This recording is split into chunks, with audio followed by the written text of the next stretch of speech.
Thank you so very, very much for this performance that I think everyone in the room got goosebumps from. Wow, what an incredible way to summarize such 2 days. Yeah, so we'll be moving on, not summarizing, but looking ahead, and it's my pleasure to announce and also to moderate the second and last closing panel, which is trying to shape the perspective for the next 5 to 10 years.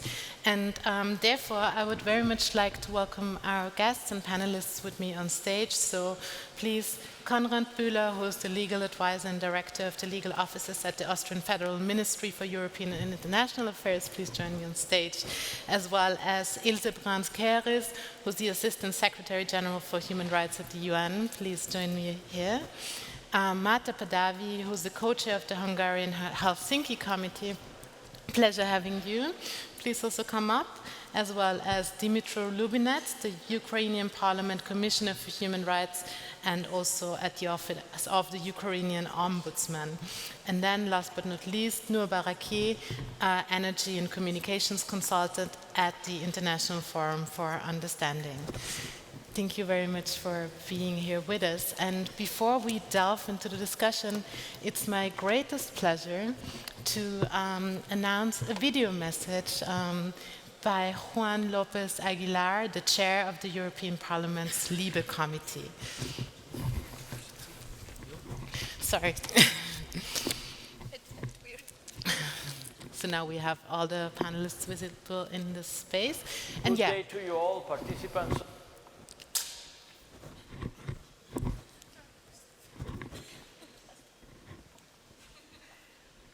Yes, so once again, I'm happy to introduce the video message by Juan López Aguilar, the chair of the European Parliament's LIBE Committee. Let's listen to it together before we delve into discussion. Good day to you all, participants of the Fundamental Rights Agency Fundamental Rights Forum 2024. Rights in Motion, Embracing Human Rights for Europe's Future. This is a beautiful motto. I'm only sorry that I can't make it personally because of my duties as member of the European Parliament, chair of the Committee of International Affairs in this final track of this mandate of the European Parliament. You know how it's like. We are reaching the end of this mandate of the European Parliament 2019-2024.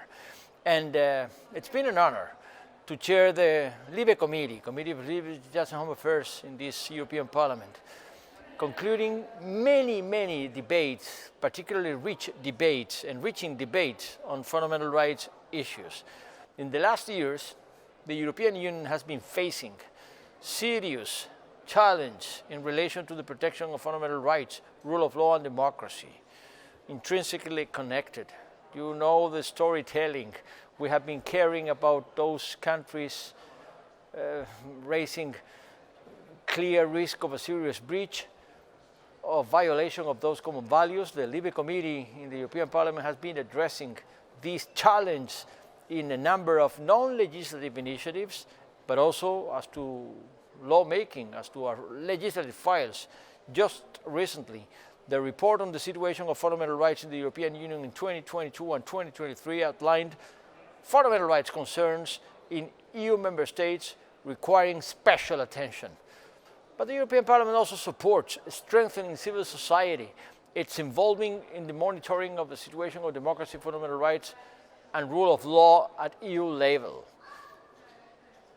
When we witness a continuous shrinking space for civil society in certain member states, it is crucial to ensure adequate support to civil society to sustain open, democratic, rights-based, equal and inclusive society.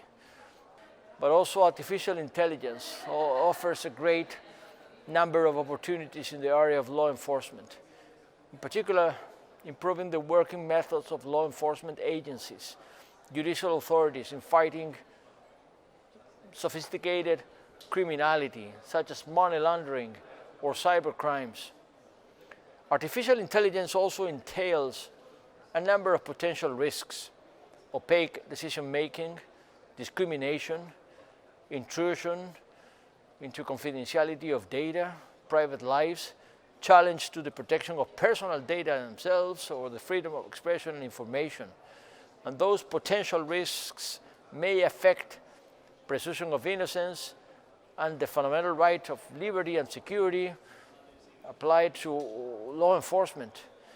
That is why with the new Artificial Intelligence Act, the European Union has set a standard, first in the world, first global standard. And that landmark legislation is meant to ensure that fundamental rights, democracy and rule of law and environmental sustainability from artificial intelligence systems classified as high risk are always to be borne in mind and protected. So in conclusion, today the key challenge remains enforcement of existing legislation and rights for all citizens in Europe with no discrimination whatsoever. We all have a role to play to uphold and enhance human rights protection. Member states, national parliaments, international and regional organizations, European institutions, civil society, stakeholders, citizens, also the private sector. And this human rights culture that we are all working on brings us together. And I thank you for this opportunity to engage in this interesting conversation you're having, members of the Fundamental Rights Agency, Fundamental Rights Forum. Thank you for your attention. Have a good work ahead and my best regards. Thank you very much to Juan López Aguilar, the chair of the European Parliament's LIBE Committee. I would very much like to maybe elaborate on what we were just saying, that the interdisciplinary approach, that bringing together the different fields, the different players from the different groups has been key to the last 1.5 days, but it's also key when we look ahead. So the question is, when we look at the next 5 to 10 years with confidence and ambition, what are the shifts in methodology and agenda that we need to address the changing nature of challenges to humanity? So when fostering interdisciplinary approaches, and particularly between human rights and the business and the technology sector, as well as the civic space, as we've heard, what your answers are, I'm very curious about that. And I would very much like to start with Konrad Bühler to hear from a maybe more local perspective in relation to translocal, global, European issues and challenges. What goals and measures does Austria set to ensure and contribute to a vibrant European human rights culture in the framework within the next 5 to 10 years? Well, thank you very much. Ladies and gentlemen, at the outset... Mr. Bühler, may I ask you to... Sorry. Thank you. Thank you. Ladies and gentlemen, at the outset, let me take this opportunity to wholeheartedly thank and congratulate the team of the Fundamental Rights Agency under the leadership of the new director, Sir Parozio, for organizing this wonderful event. I must really say that Austria is proud and honored to host the agency and also this Fundamental Rights Forum. And we also like to thank for inviting a representative of the Austrian Foreign Ministry. It is no surprise if I am saying that the work of governments by definition is policy-oriented. So let me highlight 2 policy points which in our view should and will continue to guide our work when addressing the future challenges in the next 5 to 10 years. To some of you, it might seem that I will be stating the obvious, but I believe that sometimes it is necessary to just do that. So the first of my obvious statements is that we must always follow a human rights-based approach. We all have to keep in mind, and I'm saying this as an international lawyer, what was the greatest achievement of the 1948 Declaration. It was to put human beings in the center. Human beings were no longer regarded as objects of international law. They became the subjects of international law. And this is the precise origin of the human rights-based approach, meaning that human rights, must be placed at the center of our action. And we must keep this in mind when addressing any future challenges, for instance, arising from the digital revolution, including artificial intelligence. Already for several years, Austria has been supporting and promoting the concept of digital humanism. So what do we mean by that? Digital humanism seeks to ensure that new technologies are used for the benefit of humans and not for their detriment. So in legal terms, we need to push for this human rights-based approach with strong human rights safeguards in all these new fields. There is no lawless digital world, since also in the digital context, all states must comply with their human rights obligations. In practice, this obvious statement is not easy to follow.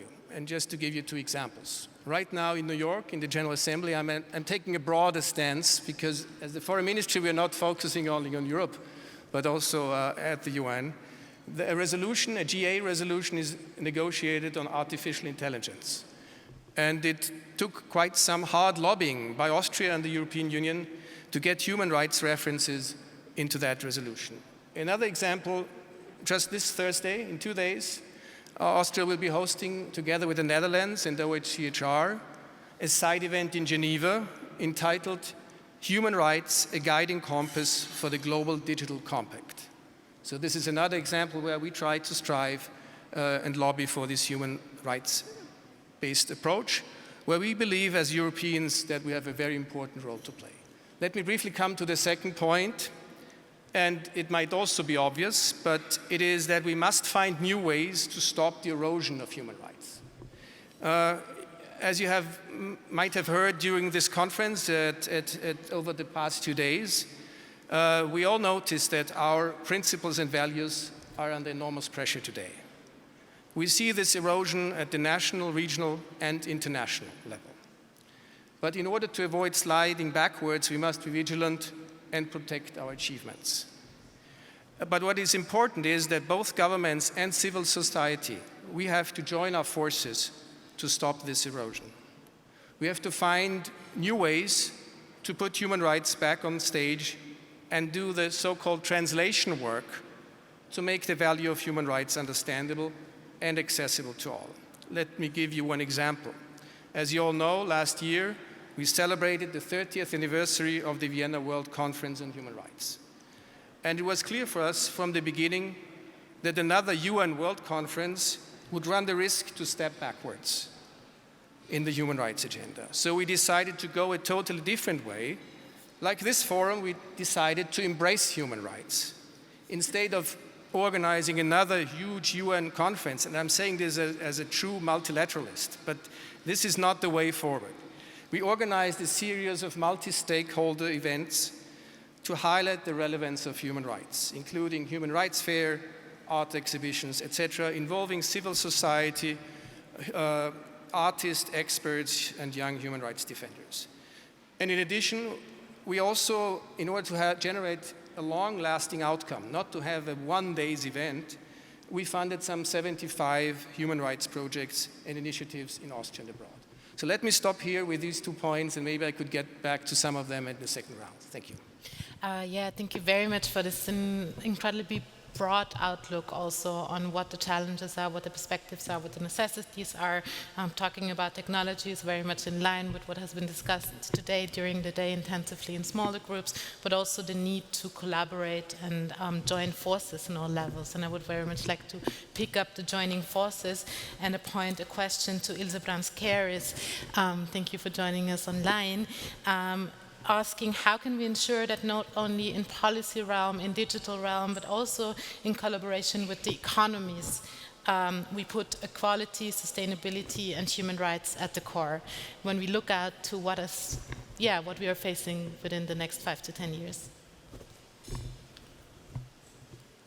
Sorry, we don't, just 1 second, we do not hear you yet. Maybe we can, no, sorry.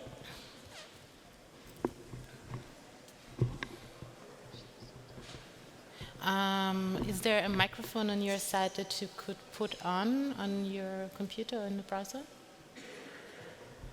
I'm very sorry, we cannot hear you. Yeah, I will maybe appoint the next question to someone else and come back to you. Can you hear me? Yes, now. Wonderful. Thank you. Yeah. Good. Okay. So first of all, really warm thank for thinking of including me, and I got the perfect introduction also from Austria in the key point of really linking in the United Nations. I think that they're, particularly today, with the kind of sense of having to protect and promote human rights more strongly, it's even more important than ever that we stay linked up, so that we are not talking about Europe separately from the world, and of course linking up in terms of the coherence of rights as well. Human rights, as you know, one of the pillars of the United Nations, directly links both to development and peace and security. So we'll come back to that. I think that really that challenge we have going ahead of making sure that human rights remains at the center of everything we do. And indeed, that is the struggle that we're currently involved in also looking forward towards the Summit of the Future this fall, in making sure that that support is there. And I want to thank also the EU in its strong voice, but certainly also Austria and many member states to bring this message forward. For the economy, I think that is absolutely key. The question is how we have been dealing with the economy, the whole model and paradigm of economics focusing on growth. Whereas we are questioning, is this really what the economies are supposed to deliver? How about putting people at the center and then putting people's rights at the center? Ultimately, it's the well-being of people we're talking about. And with this shift, of course, we then can try to look for what the solutions will be. And of course, you will not be surprised to hear that in our view, the solutions lie in having a human rights-based economy. And this is a concept that the Office of the High Commissioner has been working on and is promoting, and is one of our strategic directions working ahead. And I hope you'll all come on board with that.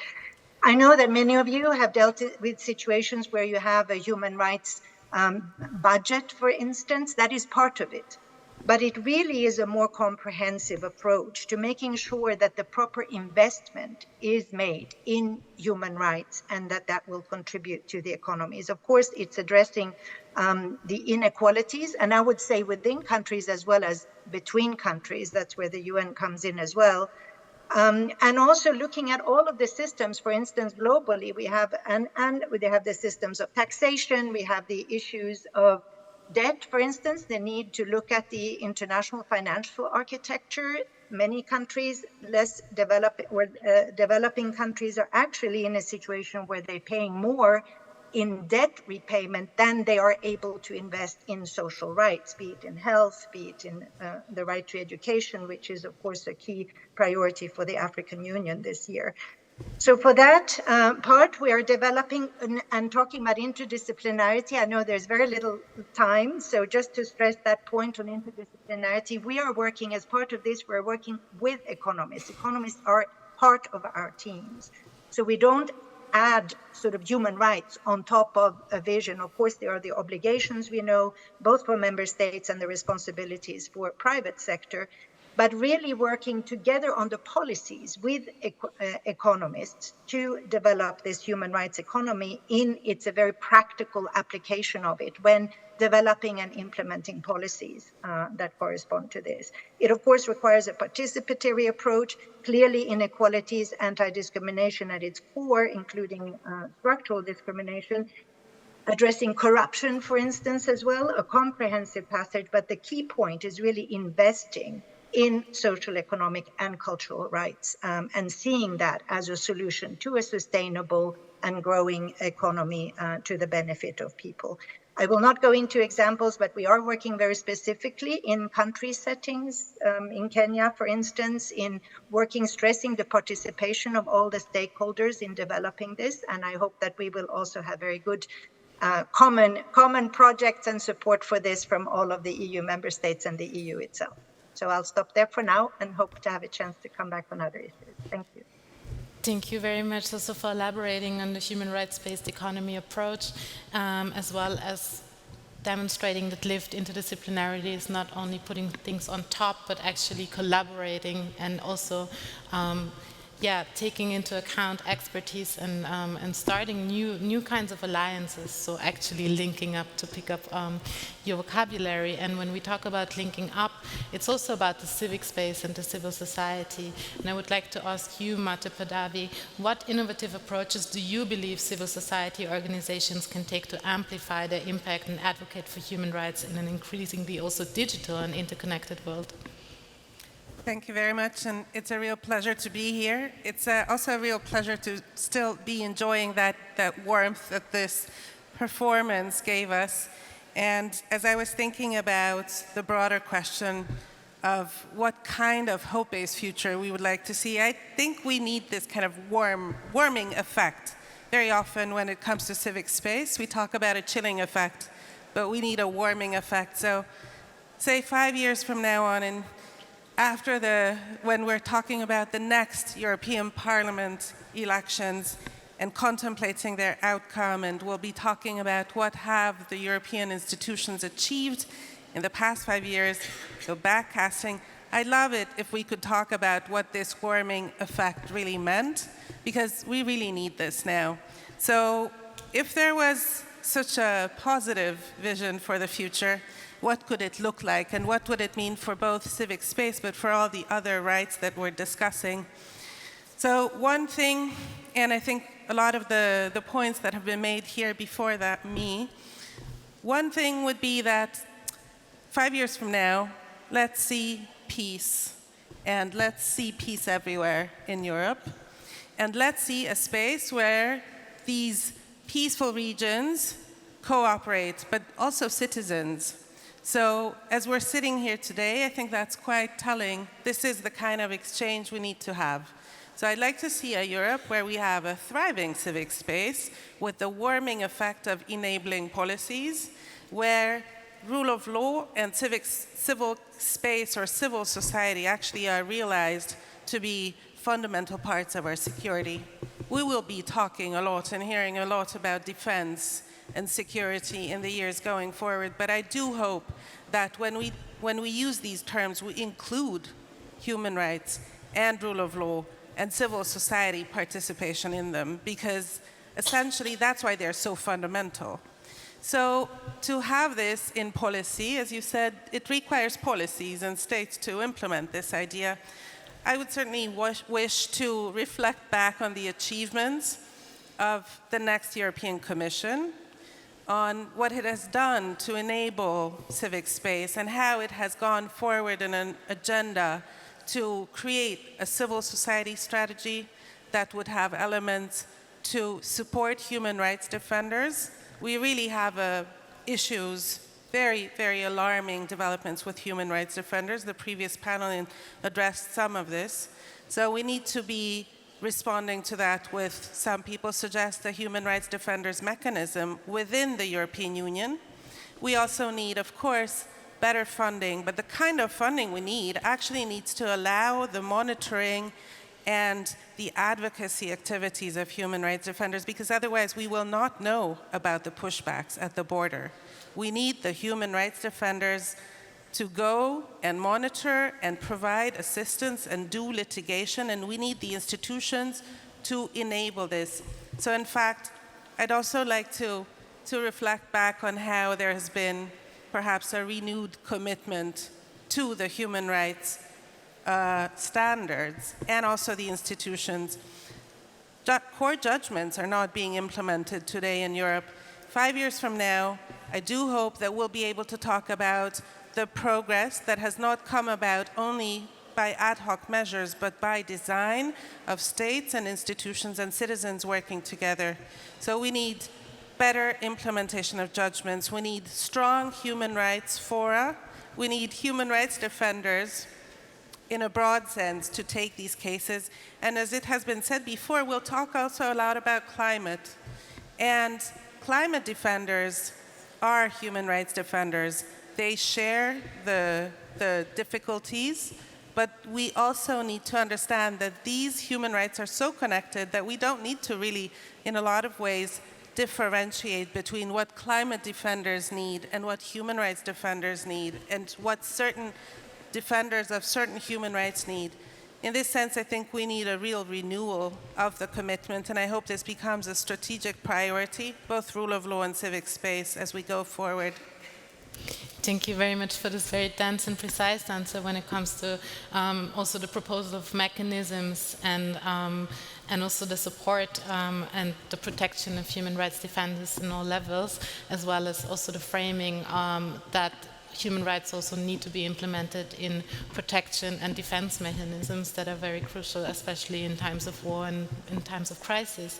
So, Dmytro, Lubinets, thank you very much for taking the time and being with us. I would very much like to hear from you, Ukraine being at war after Russia's aggression. What are the unique challenges Ukraine is facing at the moment, and how can international partnerships support efforts to support the reconstruction in full compliance with human rights standards and norms, but also create peace building and support Ukraine at the very situation right now? Thank you. First of all, thank you very much for inviting me to this conference. You know, today we're talking here about the future of Europe. Yeah, I think that's this future is being decided now on Ukrainian soil.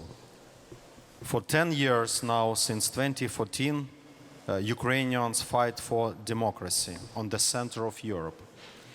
Back then, the world did not react to Russian aggression. You know, the Ukraine wasn't the first country under Russian aggression. The first country, it was Moldova.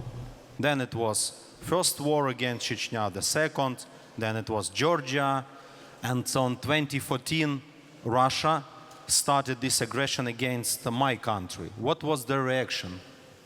Deeply concerned. I heard this a lot of times from international partners. Do you really think that these words can stop aggression? And now you see the results. That is why the aggressor country went on even bigger and more aggressively. That is why in 2022 the European countries received millions of refugees from Ukraine. And now this is your additional problem for your budgets, for your national institutions of human rights. That is why now Europe is under the threat of a real war. You know, I think that I'm convinced that the biggest challenge of our time is that there is no system of real human rights protection in the world. It exists only for countries who respect international humanitarian law. You know, we have a lot of resolutions, conventions, and today I see the representatives of countries who respect international humanitarian law. But how we can react against the country who don't want to do as we? How we can react? Do we have the system? We have a special, as an example, we have a special convention for protection child rights, United Nations Organization. Russian Federation deports Ukrainian children from 2014. 10 years. And do we have the system who can support Ukraine, who it can assist us of returning Ukrainian children back from Russian territory? No. We see the willing of some countries to be the mediators between us and Russians, but we don't have the system. So the main question for all of us must be how to organize, create this system. Russia brutally violates all norms of international humanitarian law. We have a lot of international organizations, with my own appreciation to United Nations Organization, but can the representatives of UN now on the Russian territory do something? No. We have unique international organization who must protect the rights of prisoners of war. International Committee of Red Cross. 10 years, representatives of ICRC can't visit places of detention and can't see the Ukrainians prisoners of war? 10 years. Yesterday, I heard the speech of representative of Organization of Security and Cooperation of Europe. Can this organization do something with Russians?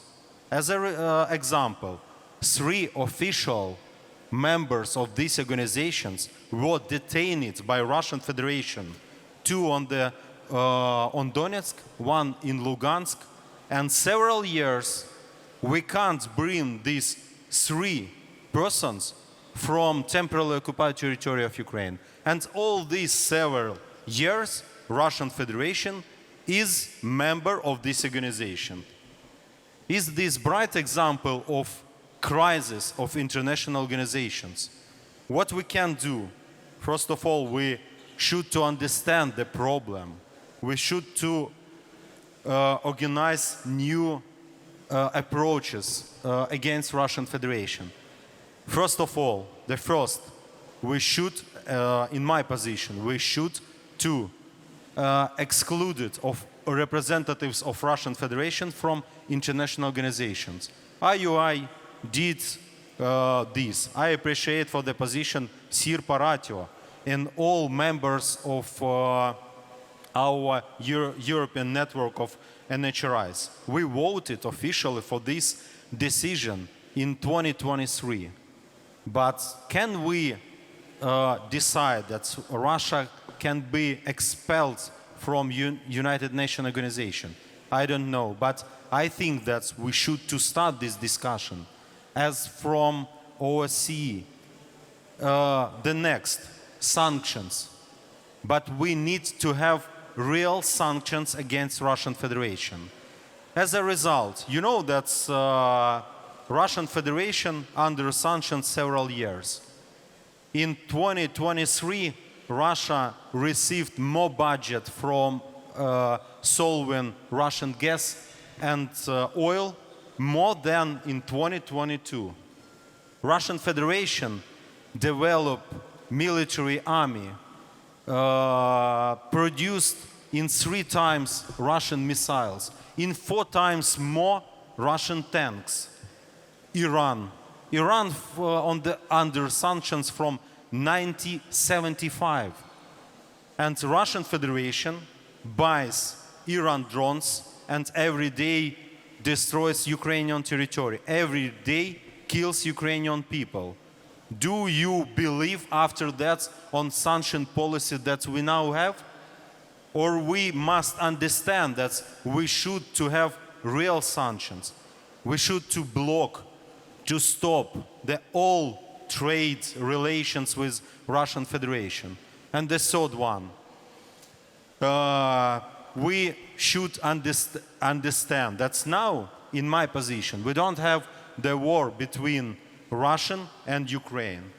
We have the war between, from one side, Russia, Belarus, Iran, Northern Korea, all these countries, dictators' countries.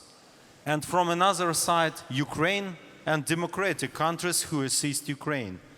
So we should to understand this situation, and we should to know that the war is knocked to the door to all European countries. We appreciate for the position of several countries who assist Ukraine in full agenda, humanitarian, political, diplomatic, military assistance. We can't stop Russian Federation alone, but we can do it together. If not, you must be sure the Russian aggression will go to your territory. I even call who will be next. Moldova. After that, it can be Baltic countries. After that, it can be Poland. After that, it can be the war between NATO and Russian Federation. It's not my ideas, it's a reality. I want that my speech must be for some European politicals as a cold shower. We must be realistic. You must understand that's war near you, not in Ukraine. We don't have war in Ukraine. We don't have crisis in Ukraine. We have the war between democratic world and dictators' world. If not, this war will be on your territory, even in this country where we now have this beautiful conference. Thank you very much. Dmytro, Lubinets, I hear you very much pleading for consequent support, consequent sanctions, and consequent acknowledgement of the situation not being a Ukrainian situation, but a European situation, a global situation. Thank you very much for your statement. We're running out of time. Nonetheless, I would very much...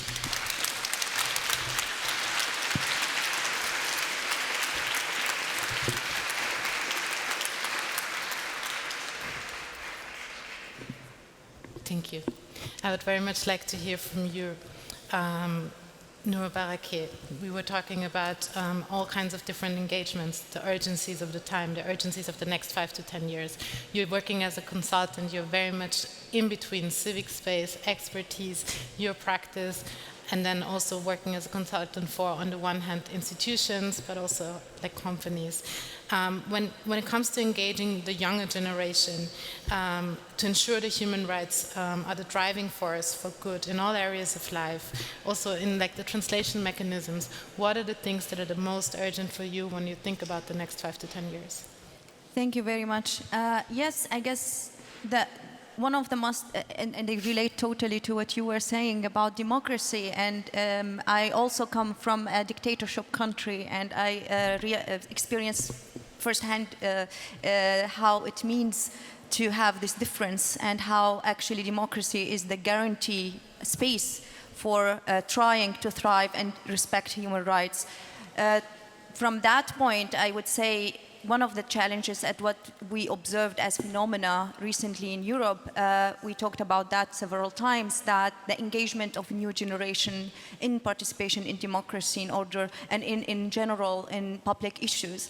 There was a rise in our participation. Our generation took to the street. We can see that in the demonstration for the environment, for climate change, and that was a really big role playing still in how we relate to the public issues. On the other hand, there was other tools, very valid tools of democracy, such as voting, and we saw how there has been a lot of withdrawing from actually participating actively in that due to several reasons we can explain by, such as the losing trust and hope in our leaders, in our institutions, and their ability to not only represent our values, but actually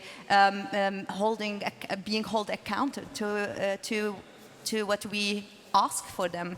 On the other hand, there's all of this anxieties and overwhelming of events, wars, and existential threats, such as, climate change. So under all of these factors, there has been this withdrawal. And for that, one of my main hopes and advocacy, actually, to build this bridge back, the trust coming from the institutions and the leaders and the economy, all of the entities that from one side, and also the public and our generation from our side, to be encouraged actually to go vote, that to be able to vote, the right to vote, talking about fundamental rights today.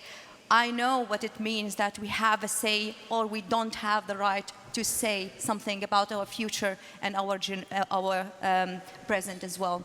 So that would be one thing. Other dynamic, very important also, and will play along the way. We talked about digitalization and the role of media.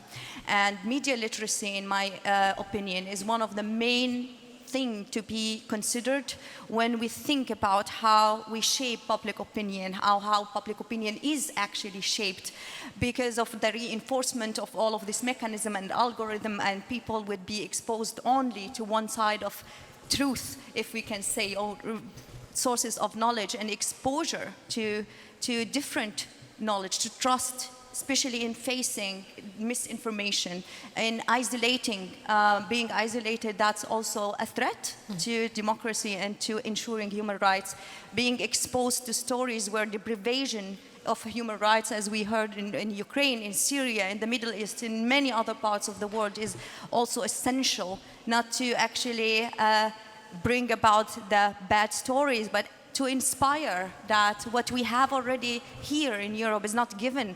Democracy is not given, and human rights are, although inherent in our very being, but they are not given, and they are not guaranteed if we don't fight for them, if we don't try to guarantee them. So one of my final point, actually, especially because we talked a lot about inclusion and how human rights can contribute to inclusive values of Europe, I say that the extent of this inclusivity should not be within Europe. Its extent is the whole world, because there's no guarantee of human rights in one part of the world while it's constantly violated elsewhere. Thank you very much. Thank you very, very much. Strengthening civic space also through trust building in democratic mechanisms, through knowledge transfer, through education, through awareness raising. We're way over time, but I would very much like to wrap this up in a very, very short round.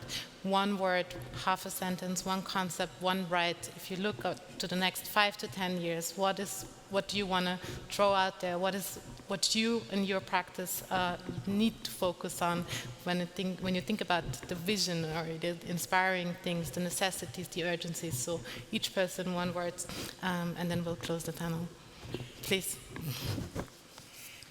Thank you, and I'll try to be really short. It is similar to the wand question we had in the previous panel. So what is going to be in 5 years? So from an international lawyer's perspective, I think the rule of law, peace and justice. These are the words that come to my mind.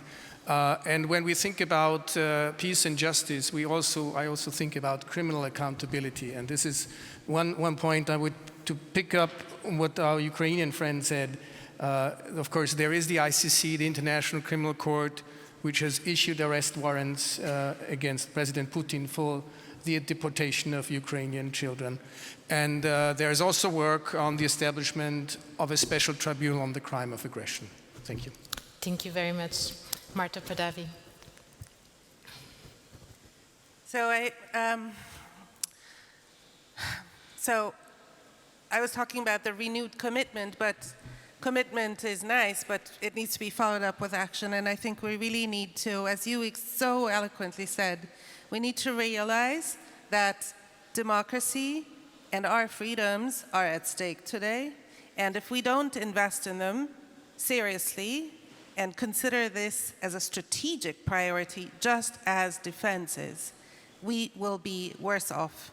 So I'm hoping that we will be really encouraging every citizen a serious investment in both the local and also the national democracy, rule of law system, so that people can feel empowered to act, that there will be a warming, enabling environment to do this, but also the resources necessary.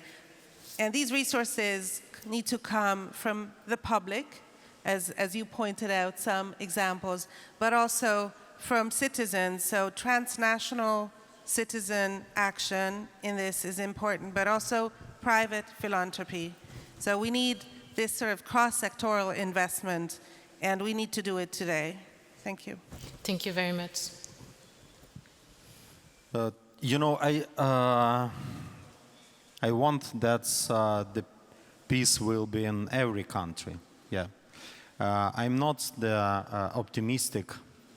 I'm realistic, and I know that if we want that the force of law will prevail, we are not agreed that the law of force will win. We must react together. You know, in Ukraine, when you have so difficult time, you absolutely clearly understand that democracy is the best way to develop your country. Democracy is the same human rights. Human rights is the same democracy. We are ready to be the country of European Union. We are ready to be a country to join to NATO. We want to be in the big European family, and we are ready to fight for democratic European values all this time. But we want that all European, first of all, European countries will understand our position, our willing, and all European countries, absolutely all, must be nearly with us. Because we can't win alone, but we can do it together. Thank you. Thank you. A very last closing remark from your side, Nour Barakeh. I actually would love to go back to to the miracle we witnessed over there with the artists, and just while I was listening to them, very moved, very touched, I was naively asking myself, if we are human beings able to create such beauty, why on earth we are still creating problems to ourselves? I think we have hope, and this is maybe the last thing I want to say and to close this wonderful forum with you. So we have hope. We are brilliant. Thank you so much for sharing your visions, your urgencies, your concepts of linking up, of cooperating, of standing together. And thank you for closing this forum together. Thank you very, very much. Thank you for... My pleasure. Thank you.